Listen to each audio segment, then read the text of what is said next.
एक मंदिर में मशहूर वाकया हुआ कि गाय की चर्बी पाई गई, प्रसाद के लड्डू में गाय की चर्बी पाई गई।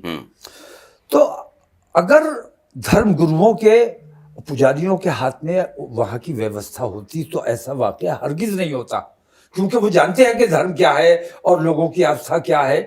तो मंदिरों को अपने कंट्रोल में लेना सरकार का काम नहीं है, सरकार को मंदिर की व्यवस्था नहीं करनी चाहिए। उसी तरह मस्जिदों की व्यवस्था मुसलमानों के उलमा करेंगे, अइम्मा करेंगे, दरगाहों के जो हमारे पीर हजरात हैं वो करेंगे। तो सरकार, मजहबी मामलात में सरकार को सरकार चलानी चाहिए, देश चलाना चाहिए।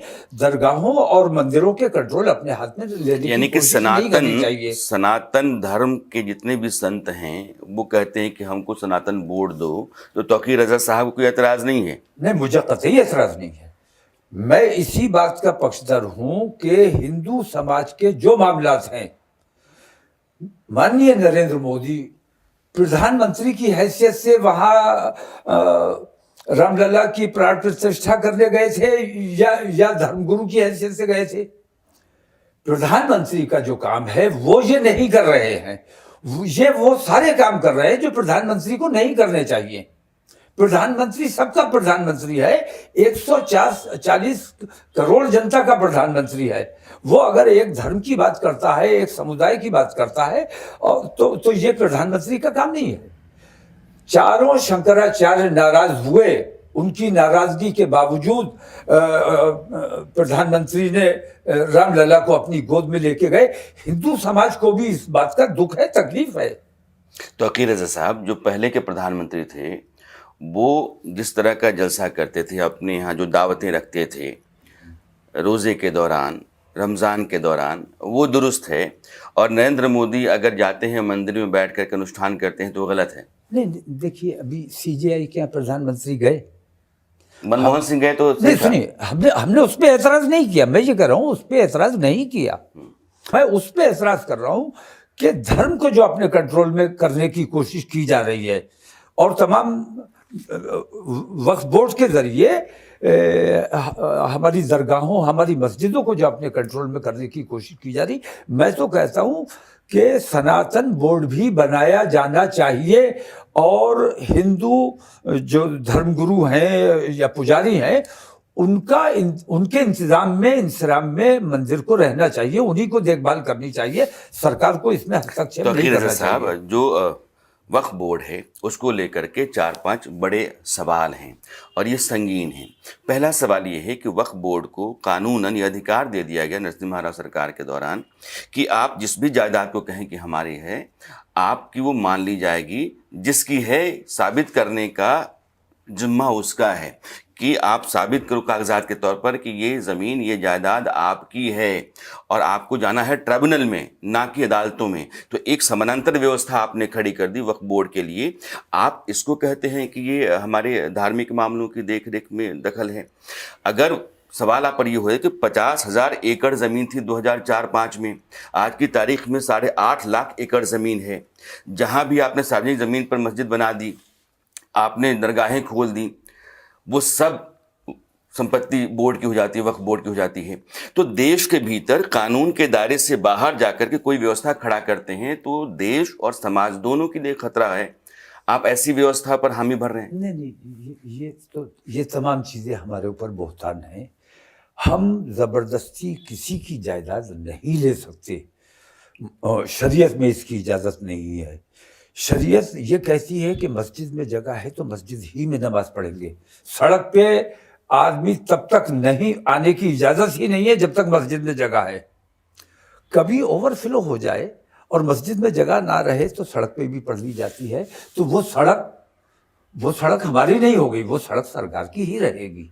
सच्ची बात यह है कि ये तमाम धर्मों को अपने कंट्रोल में लेना चाहते हैं और मंशा क्या है मैं समझ नहीं पा रहा हूँ। कंट्रोल में कैसे? मैं जानना चाहता हूँ कि एक ऐसी व्यवस्था जो आज़ाद है, अदालतों से बाहर है, कानून के दायरे से बाहर है, उसको अदालतों के दायरे में, कानून के दायरे में लाना, ये व्यवस्था को बहाल करना है या फिर अपने हाथ में लेना है? मुझे अदालतों के दायरे में लाना बिल्कुल बहुत अच्छी बात है और हम अपने देश के संविधान के से बाहर किसी भी हालत में नहीं जाना चाहते, नहीं जाते हैं।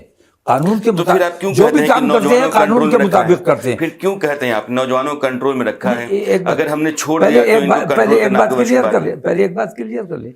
औकाफ के हवाले से मैं ये कहता हूँ कि वक्फ में जो कुछ भी तरमीम करने की कोशिश की जाए, वक्फ आज़ाद नहीं है, सरकार के ही कंट्रोल में होता है। और जो भी आदेश जारी होते हैं उनके सीईओ बैठा हुआ इन्हीं की तरफ से होता है, वही जारी करता है।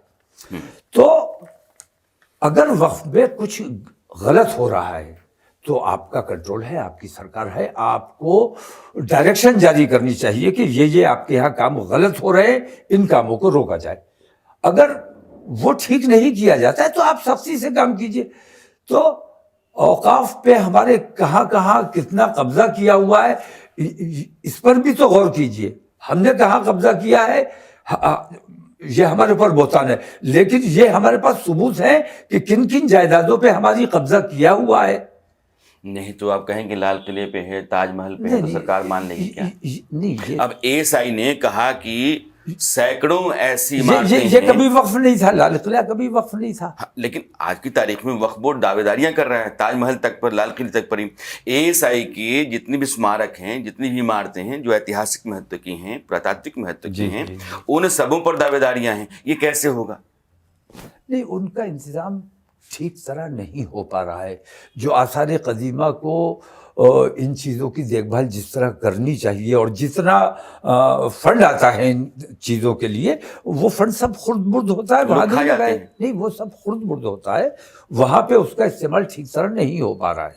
अच्छा, आप तो ज़हीन मौलाना हैं, कोई भी ऐसी व्यवस्था जिसमें पैसों का आना जाना जो है वो रिकॉर्ड पे ना हो, आप सरकार को ना बताना चाहें, वैसी जायदाद जिस पर कुछ लोगों का कब्जा है वो पूरी जमात के किसी काम का ना हो, ऐसे लोग जो समाज में गिने चुने हैं और उन्होंने अरबों की संपत्ति पर कब्जा जमा रखा हो सिर्फ वक्फ के नाम पर, ये चलता है क्या? मैं ये मान रहा हूँ कि वक्फ में कहीं कहीं कुछ गड़बड़ियाँ हैं, वक्फ का कहीं कहीं नाजायज इस्तेमाल हो रहा है। हुकूमत को उस पर एक्शन लेना चाहिए। हुकूमत को वक्फ बोर्ड को डायरेक्शन जारी करनी चाहिए कि ये जो नाजायज कब्जे हैं आपने 100 साल के लिए लीज पे दिया हुआ है, ये ठीक नहीं है। इंटीरियर पे इतनी बड़ी बिल्डिंग, कानून में संशोधन तो इसीलिए हो रहा है ना? नहीं, अभी संशोधन की जरूरत नहीं है। अभी तो अगर आपकी बात ना मानी जाए, आप डायरेक्शन जारी कीजिए कि आपके यहाँ ये काम ठीक नहीं हो रहे हैं, इनको दुरुस्त कीजिए। अब आप कहते हैं कि मुकेश अंबानी की जो बिल्डिंग है एंटीलिया, वो भी जो है वक्फ संपत्ति है। वो कहें कि वक्फ नहीं है। अब ये इसका तो कोई इलाज नहीं। मैं तो वहां जबरदस्ती कब्जा करने नहीं जा रहा हूँ। फिर आज की तारीख, ऐसी कितनी सरकारी इमारतें हैं जो औकाफ पर बनी हुई हैं। तो आज की तारीख में जो आपका कानून है कहता है कि आप चलिए ट्राइब्यूनल में वक्फ के, और ट्राइब्यूनल कहे कि वक्फ संपत्ति है, फिर उनको तो पूरी की पूरी संपत्ति जो है वक्फ के हवाले करनी पड़ेगी। नहीं तो वक्फ पे कोर्ट तय करना चाहिए ना। वक्फ पर जो नाजायज कब्जे हैं, सरकार को चाहिए, अगर वक्फ के साथ हमदर्दी रखती है, मतलब मोहब्बत में, कानून तो ये काम मोहब्बत में ही कर रहे हैं ना कि औकाफ से उन्हें मोहब्बत है और ठीक करना चाहते हैं। दोनों तरह के सवालों का जवाब तलाशने के लिए या उनका जवाब सही तरीके से हासिल करने के लिए कानून बन रहा है कि अगर आपकी ज़मीन पे, आपकी जायदाद पे कब्जा है तो भी खाली करवाया जाए, और आपके कहे के बाद उस पर जबरन कब्जा कर लिया गया तब भी खाली करवाया जाए। डिस्ट्रिक्ट कलेक्टर के पास अधिकार होना चाहिए कि वेरीफाई कर पाए कि आप जो कह रहे हैं वो सही है भी कि नहीं है, बजाय इसके कि वो जाए और पूरा अमला लेकर के आपके कहने पर, बोर्ड के कहने पर तोड़ दे और कब्जा करके आपके हवाले कर दे। नहीं, देखिए, वक्फ बोर्ड से जो भी आदेश जारी होता है सीईओ जारी करता है और वो डिस्ट्रिक्ट कलेक्टर के पास ही जारी वो आता है और डिस्ट्रिक्ट कलेक्टर ही उस पर कंप्लायंस, अभी उस पर आमद है कि वो करेगा, उसी पर उसकी कंप्लायंस डिस्ट्रिक्ट कलेक्टर ही करवाता है। बरह रास्त हमारे कंट्रोल में कुछ नहीं है। अभी तो कलेक्टर के पास तो ये जिम्मेदारी है कि बोर्ड ने कह दिया तो तुमको उस पर अमल करना है। बोर्ड ने नहीं कहा, सरकार ने कहा, क्योंकि सरकार, सीईओ सरकार की तरफ से बैठा हुआ है, सरकार ने कहा। इस पर जरा सा मैं आपको समझा देना चाहता हूं। नहीं, जरा सा गौर कर लें। सरकार जो का आपका ही केयर टेकर है, जिसको आप मुतलबी कहते हैं, मुतवल्ली। तो मुतवल्ली जो है वो आपका है, जी जो पूरा ट्राइब्यूनल बोर्ड है वो आपका है, चेयरमैन आपका है। तो लाजमी है कि उस दायरे में आप जब इंसाफ नहीं पाते हैं तो हिंदुस्तान की अदालतों में जाकर के आप इंसाफ के लिए दरवाजा खटखटाएं। ये गुंजाइश नहीं दी आपने, कानून ने नहीं दी। नहीं तो ये सरकार कहती है कि ये होना चाहिए। एक आदमी के बुनियादी अधिकार को बहाल करने की कोशिश को आप गलत मानते हैं। नहीं तो ये सब तमाम सरकार की फिर आप देखरेख, क्यों कहते ये कि तमाम काम सरकार की देखरेख में हो रहे हैं। चेयरमैन कोई भी आदेश जारी करे उसका पालन तब तक नहीं होगा जब सीईओ जारी नहीं करेगा, और सीईओ सरकार का आदमी है, सरकार का नुमाइंदा है। वो आदेश डीएम के पास जाएगा, डीएम सरकार का है।